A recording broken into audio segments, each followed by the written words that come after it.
This week we have a freaking awesome El Salvador, and we were meant to be joined by the world barista champion, but he sent his trophy instead. My name is Steve Layton, and I travel the world finding amazing and delicious coffee for you to drink at home. Some make coffee difficult to understand and complicated, but here it's my job to make it easy and fun and tell you what's in my mug. So we were meant to be joined by Dale this week, but unfortunately Dale couldn't make it in. He's now a rock and roll superstar, but we hope to see him some point in the future. But the reason I have this is Dale won the World Barista Championships in Seoul in Korea between the 9th and the 12th of November. Huge congratulations to Dale. It's a very big award and we are all very proud of him. So this week's coffee, grown on top of Nymph Lagoon, a volcanic crater that's in Apaneca.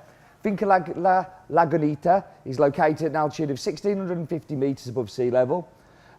Its size is just under 5 hectares, of which 3.5 hectares are dedicated to coffee.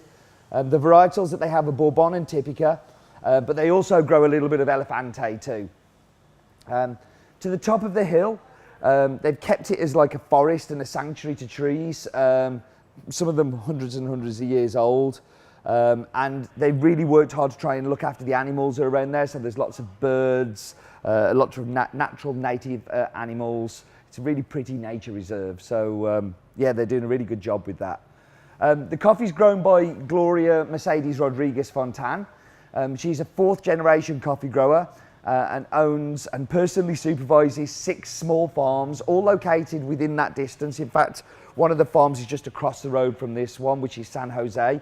But you also have Mamita, El Povner, Najapa, Nueva Granada, and of course this one, Lagunita. This piece of land was Gloria's first farm, so she holds it very dear to her heart.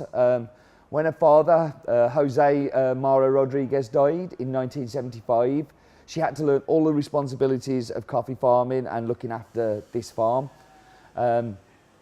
She got the higher altitude farm in the family, Lagunita, and Gloria's father's plan was to have his own daughter earn her own money on the farm to pay for her university expenses. So instead of giving her a lump sum for university expenses, he gave her some land.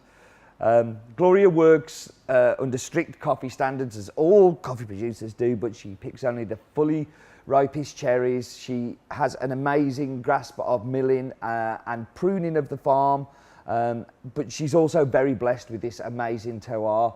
The conditions, the altitude, the soil, so rich in organic matter.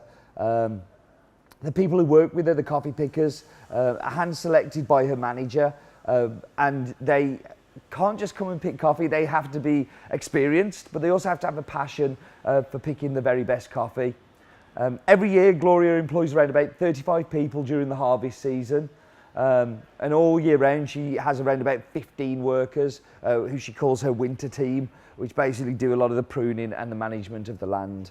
And the idea is to have this solid group of people who understand what to do when the new people come in. To do that and to keep those people, she has to pay slightly better wages and slightly better working conditions than everybody else. And during harvest time, she pays 90% above the legal minimum wage to give workers the incentive to do the good work that she needs them to do. And after every production cycle, she gives a proportion of the profits that she's made from that year as a bonus to her winter workers. So that allows them to have a little bit of extra income. Gloria tries not to do too much fertilisation on the farm. She does what she needs to, but not more than she needs to, if that makes sense. Because the soil is predominantly sandy loam soil, which doesn't need a great deal of attention to it. Gloria has also been very lucky to win Cup of Excellence, and with the additional income from the auction coffees that she's had, she's been able to improve all of the farms. So when one of her farms win Cup of Excellence, they all benefit from that. And it just means that it rolls, you know, kind of like those benefits get passed down. So we're going to do a little bit of snozzer in the bowl. I'm going to get my nose in there after that very long discussion about Lagunita. It's great to have this coffee. We've only ever had it as an SSS before, the Steve Super Secret Stash subscription, which you can buy for next year at the moment. But it's really good to have it as a coffee that we can share with everybody. So snozzer in the bowl. So the first thing you know, like El Salvador Bourbon coffees are very typically milk chocolate, and you can smell the sweetness on this coffee. Like, it just naturally smells sweet. And I'm getting a little bit of a walnut smell from it too, which I know I'm going to get in the cup. So I'm really excited to be able to taste this. But yeah, that's Lagunita.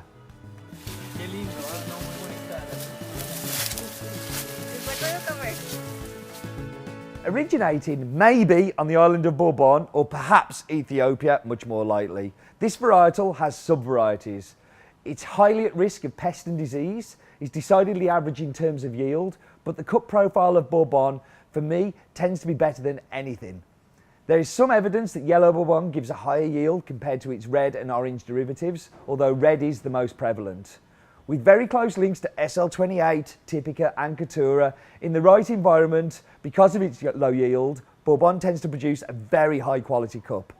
There is also evidence that lower the yield, higher the quality, as the plant uses its energy more efficiently. I don't think it's a coincidence that my top 3 coffees come from this varietal.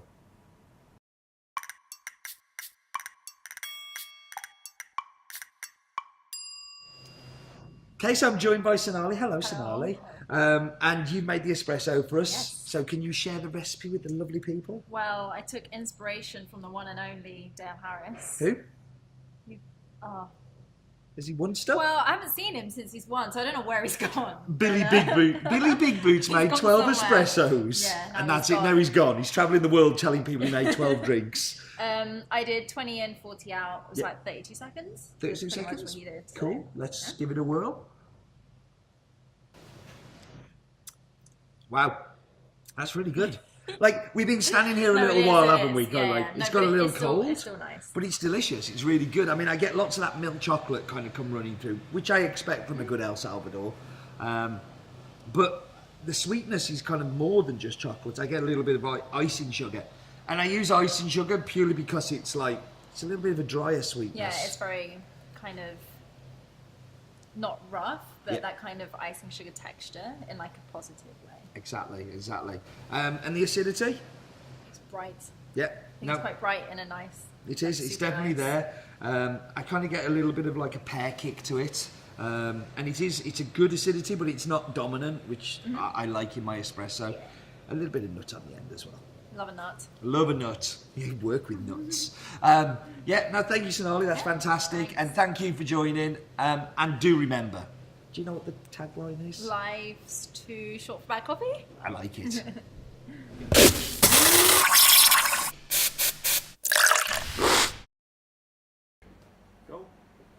Easy peasy lemon squeezy.